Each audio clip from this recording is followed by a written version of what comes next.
Tails asks Sonic if he's okay and feels something dig into his leg, which is the time machine that gets a big dent in it, which is from where Tails and the other Sonic fell in it. Why was it so poorly made it could get dented that easily? They just made it cheap. They didn't have to make it out of the best material ever. Tails thought it was supposed to vanish when they said everything right, but it didn't because they were given the wrong time machine earlier. Apparently, the other one was programmed to have a brain and ears and an AI so that it would know when they set things right and only then self-destruct, which just risks it being broken before then. Why? Sonic is careful not to say Robotnik and instead says the fat guy, because he thinks Kintobor would figure out that he said his name backwards. But a genius would wonder why he refused to say the whole name. Sonic says that Kintobor shouldn't take this thing to bits, but it'd look great up on the workshop wall. Tails says they've got no more villains to beat and calls him and Sonic heroes, which would make it obvious that there was a villain to beat before. Good thing it's not explained that Kintobor didn't figure this out. It's so obvious. He's just playing dumb. I'm glad the plan worked, but can only be a little relieved because it's halfway through the book. Time travel plots have this weird obsession with never just allowing history to stay changed, so I don't trust this. The best you can hope for is it does stay changed, but it's got a downer ending. It's like the writer's jealous that they got to have time travel and wants to punish them for it. A month later, Sonic's speeding through Mystic Cave dodging boulders for no reason. Kintobor had found this place before he put his lab under Green Hill, which makes me wonder why he didn't choose here instead. Sonic's been exploring the world in search of the Grey Emeralds because it was magically not showing up on any radar. Kintobor spent most of his time tunneling with the device that he had found the first emeralds with. Tails spent most of his time sunbathing in Green Hill and chatting to girls who conveniently thought his two tails were cute instead of bullying him for them. Even though Stay Sonic actually pointed out that he was teased for his tails, and it just stopped after they found out he could fly. Sonic stayed in character by not letting it get him down that Tails wasn't around, and looking on the bright side that this was an excuse to keep his legs in shape running around the whole world, even though it was always for nothing. It reminds us Sonic loves nature because he enjoyed seeing all of the zones before Eggman messed them up. The narration says that he has fun jumping over harmless glow bugs, and that nothing he's doing feels like hero's work. He thinks he needs something to get his teeth into. He's restless. After a month of showing off in Green Hill for people, he was bored of it. He's selfish enough to say there's no point in saving the world with no glory or challenges left. Sonic says he's been around the world and all he finds somehow is slime. No, he doesn't. He skips a stone across the waves and there's a glint in the sky that catches his eye and he sees a dark dart-like shape speeding across it heading away from him. A bright flare of flame goes from his tail's end as it's soaring. And Sonic wonders what that was about because he thought nobody here had a rocket, because nobody but Kintobor had the science to build one. It would be smart if that wasn't true anymore because people discovered the remains of those robots in prehistoric times and were curious enough to study them. He gets excited about the possibilities and then tries to contact Kintobor with one of the computer monitors installed all over the planet, but doesn't get an answer, even though Kintobor always carried a mini receiver with him that could pick up any signal, even if he was underground. Sonic thought for a moment, and then he ran home, but didn't care that he was taking the long way for whatever reason. Sonic stops in front of his friends, and Porker uncharacteristically jokes that the grass needed trimming, so it's good to see him cut it from just running somehow. The reason he's being teased is at least explained in this book. They don't respect him because he's never had to save them. How does Sonic wonder how he can remember stuff he undid? The fact that it's from the bit of him that's still the past Sonic doesn't explain it. He wouldn't even think the word still at all. Also, Tails wasn't shown fusing with his past self. Tails says Kintobor can't be back yet and the fridge was empty so he hasn't restocked it. And the fast way Porker was able to shuffle the cards with measly pig hands made Sonic have deja vu. Just before Eggman had captured all of his friends, there was a game like this one. Will this matter or be another waste of time? Why did Sonic think they would play a game against him that he knows he's too fast for it to be fair? Who cares about them playing a card game? This drags on forever. Shouldn't Sonic just instantly run back to the lab just to check on Kintobor? That's way more important. But at least it's never happened in Sonic before. And because Sonic's the protagonist of the series, I'm willing to give it a pass that he's lucky enough to win the game based off his faint memory of the last time he went through this card game. He's supposed to be cool after all. It's still obviously a plot hole. It's still stupid. But, like, lucky things can happen. You should never have lucky things happen in the first place. But it's like a minor problem. They're playing the game for jelly beans, so it's got a little creativity in it. Sonic wins the game, and Porker and Flicky think he cheated, while Sally sticks up for him. Tails says he knows how he did it, and he's more moral than Sonic by asking why he did it because it wasn't just showing off, it was arrogance, so he knows something's wrong now. This is a dynamic that makes sense because Sonic's an anti-hero, so Tails has always been more moral than him. So it's amazing that I only got to see them disagreeing over that twice. He also doesn't point out that Sonic walked away without picking up the jelly beans he won, so he didn't even benefit from cheating. Tails trips over a rock and somehow falls on his back. Sonic asks if he's okay because that looked like a bad trip, even though he kept walking, so I didn't think he was still looking at Tails. Tails says that sounded more like the Sonic he knows, even though a lot of his interaction with Tails in this book wasn't being unusually mean actually. I like that Tails says he's only usually proud to call Sonic his friend, because he is mean sometimes to him. It's nice of Sonic to let that pass. Instead he says he's bored because he got used to action. This was done so many times, but it's so great that it never gets old because it's never done exactly the same way throughout the story. And it's a reconstruction of Sonic as a character that's not outright demonizing him. Tails says Kintobor left in a hurry with his workshop a mess. It wastes my time describing things. Basically, there's some damage done. Sonic says he couldn't have taken the spacecraft like I had assumed right away because it's not his style. Ignoring that if people go crazy with despair, they would do stuff that's not their style. The shimmering aura of the force field that surrounded the rock was gone along with the emeralds. And some of the machines have their warning lights flashing, and the treadmill's overturned. Tails wonders if Kintobor turned into Eggman anyways, which is forced because for that to happen, the machine would have needed to blow up, and they'd have seen it rain rings. Tails doubts Sonic that he found the Grey Emerald to neutralize the other ones without telling them because he was so excited about it. Tails doubts that because he would have told them ahead of time. Even though he was so excited to erase all the evil from the world that he's still been trying to do it even after being told that the attempting of it could have made him not himself anymore. Sonic wonders if someone stole the emeralds along with Kintobor, even though it's a secret lab, and only Kintobor knew about the emeralds existing.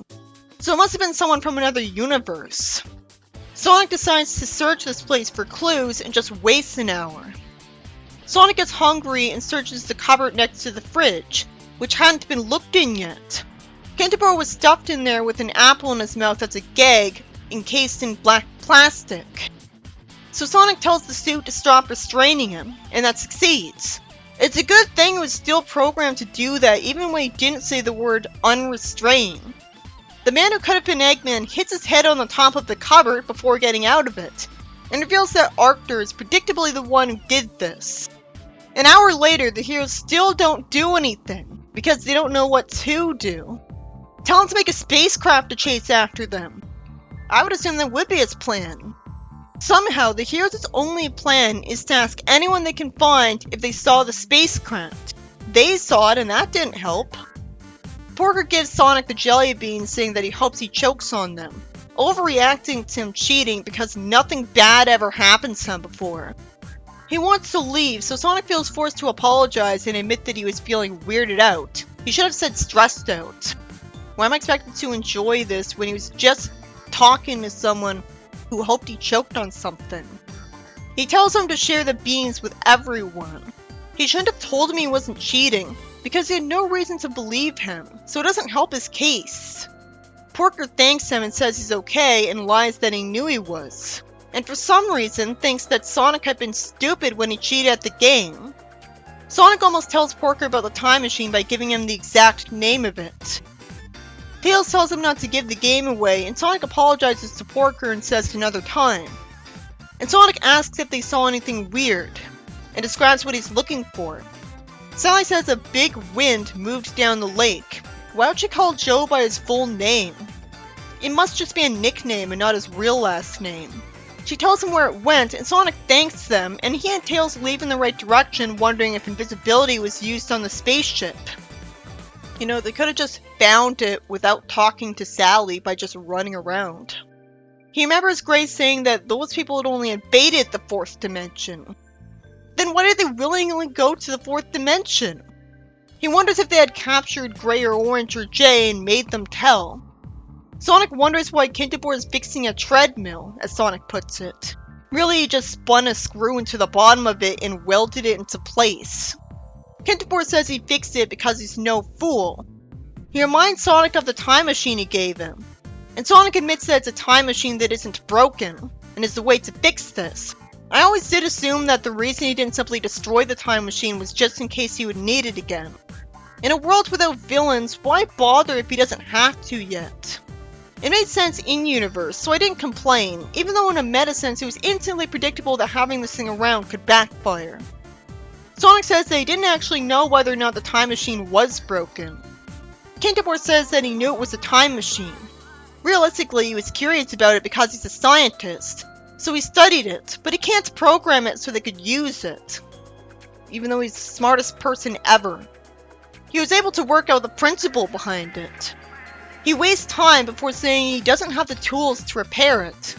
But he could take the same principles it uses and build them into a bigger machine like this treadmill. The narration wastes time recapping how it looks, and Kintobor says that to go forwards in time, Sonic has to stand on the treadmill and run in the direction of the red arrow as fast as he wants while he watches the space around him to see how far back he reached. And he could do the opposite too. I love that it's based around Sonic's speed, so it feels Sonic-like. He points out a readout and says the top line is how far back or forward he is from when he started.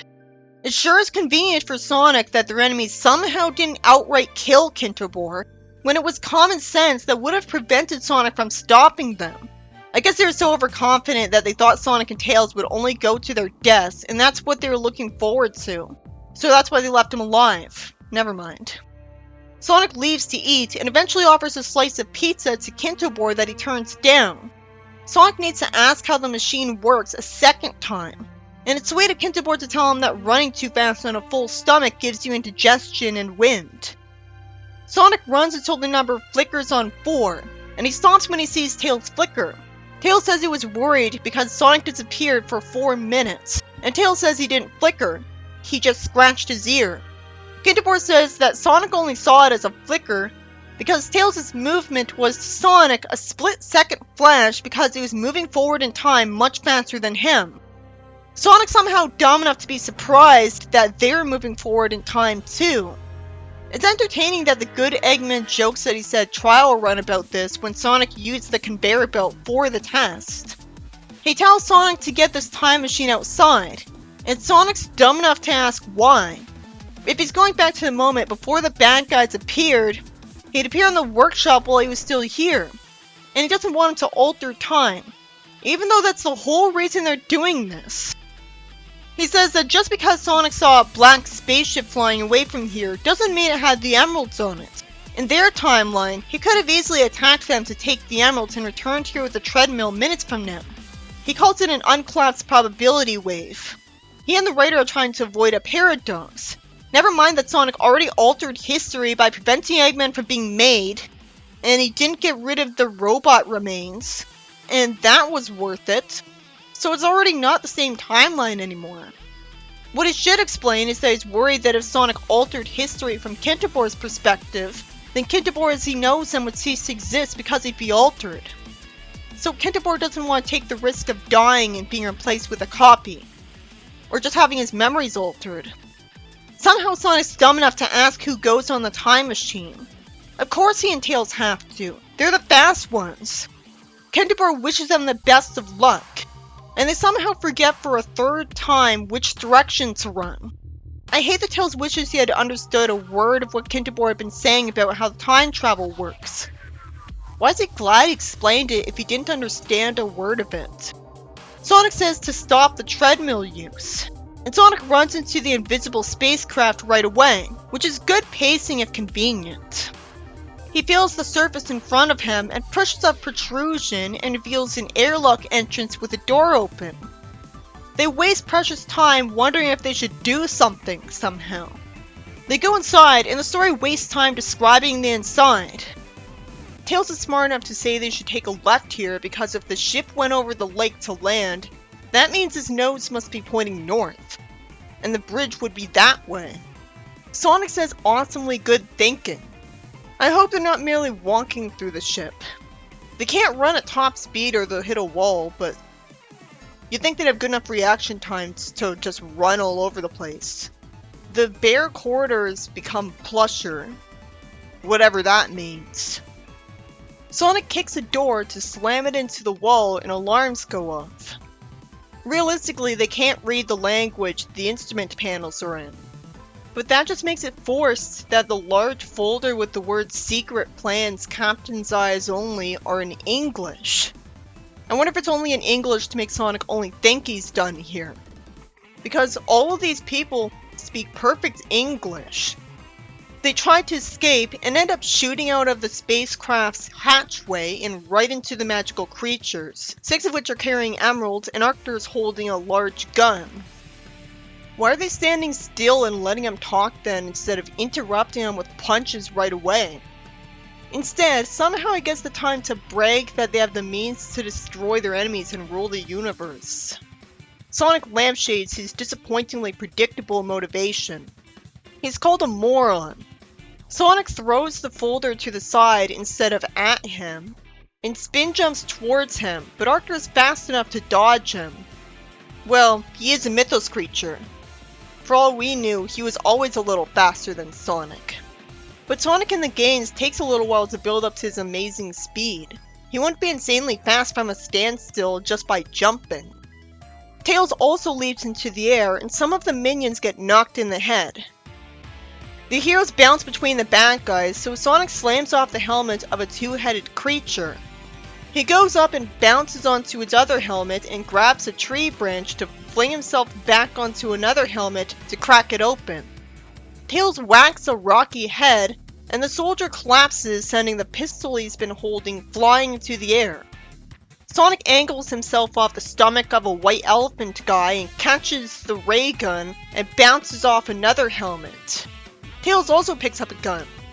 But the heroes stop being cool because they waste time talking instead of instantly shooting Arctur. They shouldn't be afraid of him because his expression shows that he's not confident about using the laser gun and warns him unconvincingly. So I have to assume that what's messing them up is a no-kill rule.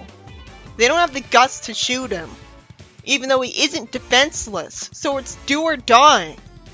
They hear a zoosh sound, and Sonic says Tails has wind, but when he denies it, he figures out it's the sound of a spacecraft. Coming towards them across the lake is a big black spacecraft that's needle thin. Arctur says that's his spacecraft, while just as surprised as Sonic is. Above them, the big rocket goes to a standstill and starts hovering, and every gun on its underside points at them while they're outside. Apparently they were outside, and Sonic didn't just get sent out the window briefly. Loudspeakers tell them to surrender to the Arctur who exists 10 minutes in his future, who tells Arctur to pick up the emeralds and get his crew back on board so he could take off. So this was able to happen.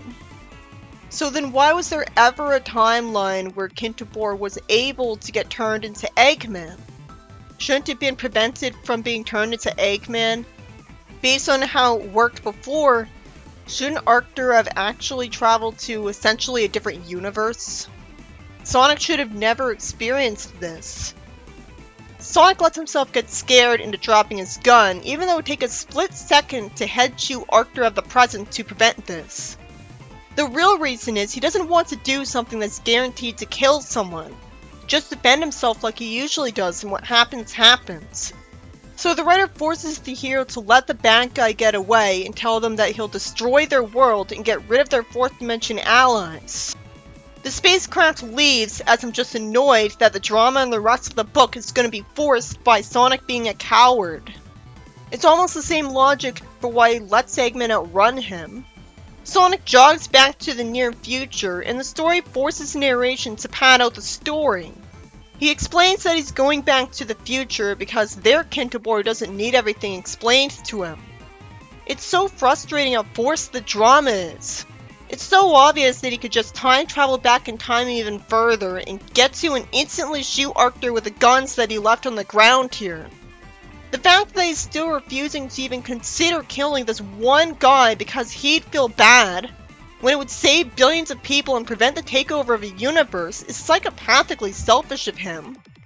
When they return, Kintobor says they were gone for 2 hours. He says if they had followed his exact instructions, they would have been brought just by the landed spacecraft before the second one appeared. Sonic explains how the timeline changed, and somehow Kintobor asks if they got the emeralds when they aren't holding them. He hands them some stupid pieces of paper that contain their secret plans instead. Time's wasted over describing again. Basically, he finds a small force field generator for Sonic and Tails to protect them from the airless vacuum of space. But that would only give them a small amount of extra time before they run out of air. He tells them to follow him to the tunnel entrance. He says the Mythos creatures are going to recreate the universe as a whole no matter how much needless work it'd require. With how big a universe is, it'd take forever to finish altering all of it. And the majority of it would still just be nothingness. And this kind of overly high stakes to force a down ending without them needing to get the emeralds of every universe ever is why it's a lazy plot point to have the Chaos Emeralds able to provide as much power as anyone would want, as fast as someone wants, so that literally any machine can be made functional with them. And that's why it's lazy to have the emeralds themselves able to do literally anything if that's it instead. Kintobor tells Sonic to go to the Big Bang because that's where the bad guys are headed to try to alter the nature of it. Somehow, Tails asks if Arctur's plan is bad, and somehow Sonic asks how bad that is. He tells the heroes not to destroy the emeralds there. How did he think they would be able to? It wastes some time until Sonic and Tails start using the treadmill. And I'm wondering why there's over 30 pages left. Because logically, Sonic would win immediately after this. Because he's the fastest thing alive. It's not explained that they're going back in time holding the guns from earlier. So what do they expect to do? But since it's a matter of saving the entire universe, they have no excuse for not using lethal force. Then it gets insanely boring because the writer takes a while to describe what the heroes see around them for a needlessly long time, even when it leads to repetition. You get it pretty quickly, so it should have cut to the Big Bang after the first paragraph. Wouldn't they have run out of oxygen in the force field before they could get to the Big Bang? Do they just keep turning off the force field and then turning it back on when they run out? At least it's not terrible writing like them magically being able to breathe in space with no explanation. So insultingly predictable that they're gonna somehow fail. Couldn't they have just prevented Kintobor from even getting at the Chaos Emeralds and told them it would only lead to them being used to end the universe? Couldn't they grab the Chaos Emeralds themselves and bring them back in time? And just hide them somewhere no one would find them, like in a volcano? They could have brought the secret plans with them as proof. The only way this could be necessary was if he wouldn't believe them, and they wouldn't want to have to resort to physical force with him. That's what sucks. This all goes back to the Sonic series only exists because Sonic doesn't choose to kill Eggman by running at him at the speed of sound. At least with other action series you can't say that. Mario and Link always try to kill the main bad guy, and it's just not good enough. It would have been a better series if they just did that with Eggman too by having Eggman be able to respawn as a clone. Or a robot that just de-roboticizes himself. The narration keeps describing what Sonic and Tails are seeing and says the special effects budget for this must have been huge. It tries to be funny out of nowhere in a meta joke, but it's just pathetic that he thinks he's making up for wasting a gigantic amount of time on narration that he should have known was worthless. Somehow, Tails ends up needing a rest and steps off to balance himself on the side of the machine. Now I'm wishing that Kintobor went with them, because he could have just balanced himself on the side of the machine, and then they wouldn't have to lose him when they have to undo saving him. Kintobor must have found a magical gem like the time stones to make this time machine work. The rock under the treadmill melts to become a huge pool of lava, so I have to assume that whenever the treadmill's in the process of being used, it hovers, and that's why it doesn't sink into the lava. Somehow, Sonic becomes tired out by running. If that was possible, he wouldn't be able to finish any of the boost levels. It feels like I've been reading the scene forever, but it was only a few minutes in universe. Tails says that 4.7 billion years ago is the date of the formation of the solar system. And Sonic's surprised that he knows that as a kid, and gets told he saw the movie. The book repeats itself, and Sonic notices that his shoes are getting seriously worn, which is also impossible. This would have happened to him much earlier then. They were specifically made so this would be impossible.